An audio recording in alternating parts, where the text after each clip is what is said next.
مفتی صاحب کے YouTube channel کو سبسکرائب کیجیے، مفتی عطاء الرحمن قاسمی۔ بسم اللہ الرحمن الرحیم، حامدا و مصلیا اما بعد۔ معزز سامعین کرام،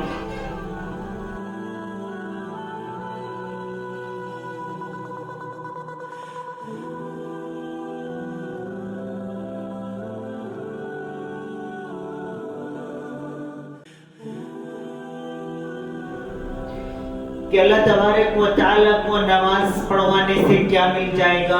نعوذ باللہ ثم نعوذ باللہ، خاکم پہ دہن۔ روزہ ہم بھوکا رہیں گے، اس سے اللہ کو کیا مل جائے گا؟ تو جو نہایت کم سمجھ لوگ ہیں وہی دل کے اندر اس خیال کو لا سکتے ہیں، اس کے علاوہ کوئی نہیں۔ احادیث مبارکہ میں ان چیزوں کو کھول کر بیان کیا گیا ہے۔ اولاً سب سے پہلی بات جو ایک کامل مسلمان کے لیے لازمی ہے، قال النبی صلی اللہ علیہ وسلم انما الاعمال بالنیات، کہ اعمال کا دار و مدار نیتوں پر ہے۔ آپ قربانی کرتے ہیں، اللہ تبارک و تعالیٰ کے یہاں نہ آپ کا گوشت پہنچتا ہے، نہ خون پہنچتا ہے، کچھ نہیں پہنچتا ہے، بلکہ آپ کی نیت پہنچتی ہے، آپ کا ارادہ پہنچتا ہے۔ جو جس ارادے سے جس کام کو کر رہا ہے، اللہ تبارک و تعالیٰ اسی ارادے اعتبار سے اس کو اجر عطا فرما رہے ہیں۔ مثال کے طور پر ہجرت کے بارے میں بخاری شریف کی حدیث ہے کہ جو شخص جس کام کے لیے ہجرت کرے گا اس کو اسی کا بدل ملے گا۔ جو اللہ کے لیے کرے گا اللہ اس کا بدل دیں گے، جو دنیا کے لیے کرے گا اسے دنیا ملے گی۔ اگر کوئی مکہ سے مدینہ کسی عورت سے نکاح کرنے کی نیت سے ہجرت کر رہا ہے تو اسے وہ عورت ملے گی۔ کسی کی نیت یہ ہے کہ لوگ ہجرت کر رہے ہیں اور وہاں بھی بہت بڑا علاقہ ہے، میں وہاں جا کر کاروبار کروں گا، بزنس کروں گا تو میرے آمدنی کے ذرائع بڑھ جائیں گے، تو اسے وہ مل جائے گا۔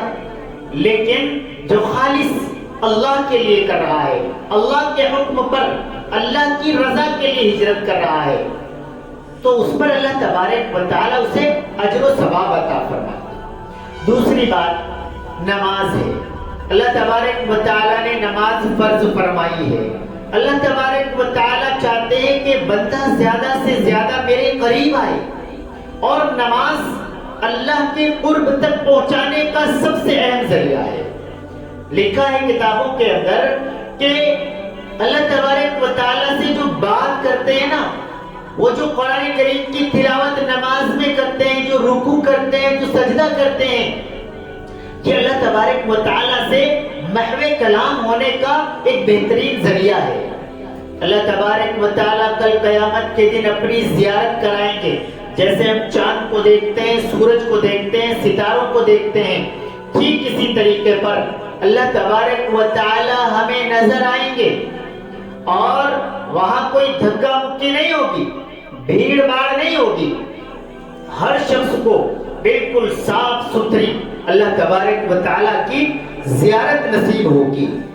اللہ تبارک و تعالیٰ نے اس میں بہت ساری چیزوں کو چھپایا ہوا ہے۔ ہم نماز کے لیے وضو کرتے ہیں، 5 وقت جب ہم ہاتھ دھلیں گے، چہرہ دھلیں گے، پیر دھلیں گے، جو بظاہر کھلے رہتے ہیں تو ان کی صفائی رہے گی۔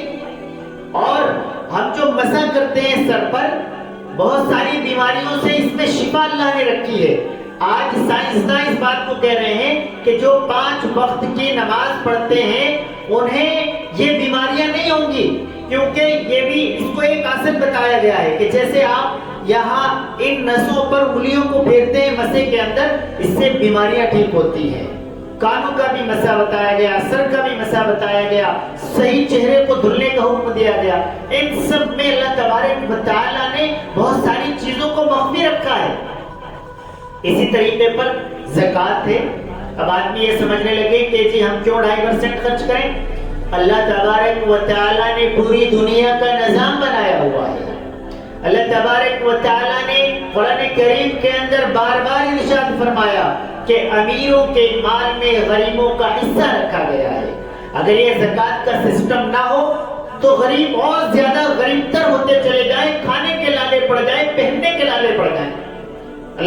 تبارک و تعالیٰ نے ایک نظام قائم کیا ہوا ہے کہ آپ اپنی زکوٰۃ نکالا کرو، اپنے مال کو پاک کیا کرو۔ اللہ تبارک و تعالیٰ حدیث مبارکہ کے ذریعے ہمیں بتا رہے ہیں کہ آپ اگر زکوٰۃ نہیں دیں گے تو یہ مال آپ کے گلے میں توق بنا کر قیامت کے دن ڈال دیا جائے گا۔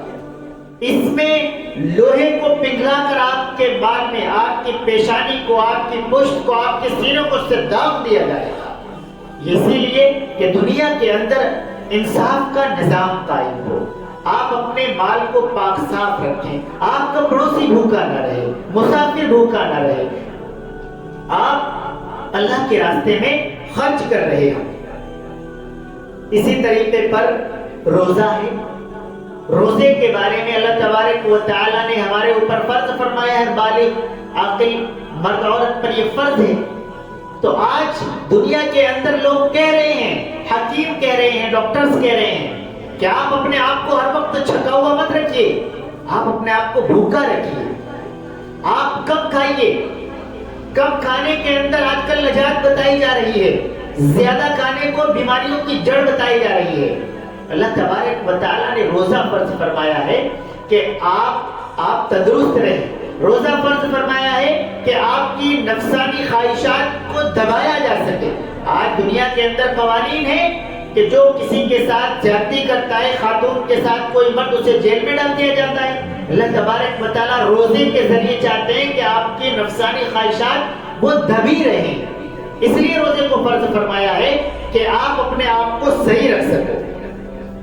5ویں نمبر پر جیسے کہ حج کرنے جاتے ہیں، کعبۃ اللہ کو اللہ تبارک و تعالیٰ نے ایک متبرک مکان بنایا ہے، اور جو ہم سعی کرتے ہیں پہاڑ پر ادھر سے ادھر، جو حضرت اسماعیل علیہ السلام کے لیے ان کی والدہ محترمہ نے چکر لگائے تھے پانی کے لیے، اس کی یاد دہانی کے لیے، تاکہ ہم دین اسلام کو یاد رکھ سکیں، دین اسلام کی تاریخ کو اپنے ذہن و دماغ میں رکھ سکیں کہ کس طریقے پر ہمارے اسلاف نے قربانیاں دی ہے، اپنے آپ کو تھکایا ہے۔ یہ اللہ تبارک و تعالیٰ کے گھر کی زیارت ہم کرتے ہیں تو ایک طریقے کی نورانیت ہمارے قلوب کے اندر اتر جاتی ہے۔ جو لوگ گئے ہیں وہاں پر انہوں نے دیکھا ہے، ایک ایک چیز کو دیکھ کر، نبی کریم صلی اللہ علیہ وسلم کی دیگر چیزوں کو دیکھ کر دل خوش ہو جاتا ہے۔ تو یہ تمام عبادات اللہ تبارک و تعالیٰ نے اس میں اخروی اعتبار سے، آخرت کے اعتبار سے بھی اس پر اعمال پر جو اجر مرتب ہوتا ہے وہ سب ہے، لیکن دنیا کے اندر بھی ہمیں اس میں بہت سارے فائدے ہیں۔ ایک قصاص، اگر کسی شخص نے قتل کر دیا، اس کے بدلے میں قتل کیا جا رہا ہے، اب کوئی یہ کہنے لگے کہ جی اس کی کیا ضرورت ہے؟ کیوں ضرورت نہیں ہے؟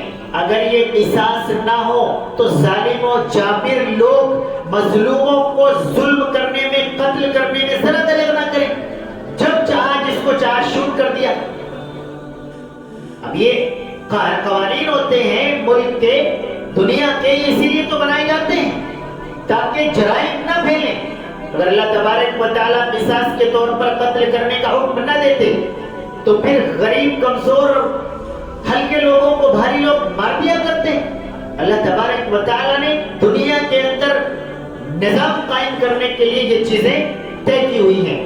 چوری پر ہاتھ کاٹا جائے گا، یا اس کے علاوہ دیگر چیزیں ہیں کہ یہ گناہ ہو جائے تو آپ کو توبہ کرنی چاہیے، یہ ہو جائے قسم آپ نے جھوٹی کر دی ہے، کھانے کے بعد اس کو توڑ دیا ہے تو آپ روزے رکھیں گے، مسکین کو کھانا کھلائیں گے۔ یہ سب چیزیں نظام قائم کرنے کے لیے طے کی گئی ہیں، ورنہ لوگ جھوٹ بولا کرتے، چوری کیا کرتے، ڈاکہ زنی کیا کرتے، کسی کے دل میں کوئی خوف بھی نہ ہوتا کہ اللہ تبارک و تعالیٰ کی طرف سے کوئی مواخذہ ہونا ہے۔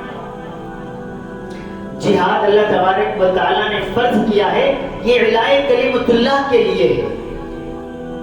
سامنے والے کو صحیح بات آپ سمجھا رہے ہیں، اب وہ مان نہیں رہا ہے اور آپ کے ساتھ ظلم جبر کے ساتھ تلوار لے کر چلا رہے ہیں کفار مکہ، ان کے خلاف اللہ تبارک و تعالیٰ نے کہا کہ آپ بھی میدان میں آ جائیے، جہاد کیجئے۔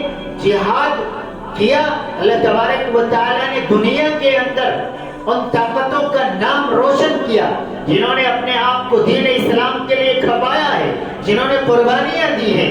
آج 1500 سال تقریباً 1450-1500 سال گزر جانے کے بعد بھی عمر فاروق کو یاد رکھا جاتا ہے، انہوں نے قربانی دی ہے۔ عثمان غنی کو یاد رکھا جاتا ہے، انہوں نے قربانی دی ہے۔ خالد بن ولید کو یاد رکھا جاتا ہے، انہوں نے قربانیاں دی ہیں۔ صحابہ کرام نے اپنے آپ کو جہاد میں لے جا کر اپنے آپ کو پیش کیا ہے کہ میں چلتا ہوں، چاہے مجھے مار دیا جائے یا میں سامنے والے کو مار دوں۔ انہوں نے اپنے آپ کو اس بات پر کھڑا کیا۔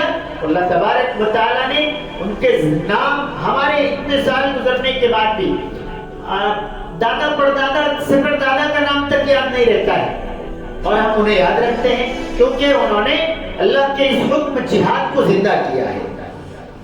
معاملات ہیں، لین دین ہیں، شادی بیاہ ہیں، اگر سب میں چھوڑ دے دی جاتی، پھر پٹاخے چھوڑے جاتے، ٹینٹوں میں آگ لگ جایا کرتی، ظلم ہوتا یا نہیں ہوتا؟ اور اس کے علاوہ دیگر خرافات کا اگر انکار نہ کیا جاتا، اللہ تبارک و تعالیٰ معاملات میں اللہ تبارک و تعالیٰ نہ کہتے کہ بھئی آپ قرض لے کر واپس دینا آپ پر لازمی ہے، تو لوگ قرض دے کر واپس نہ دیا کرتے۔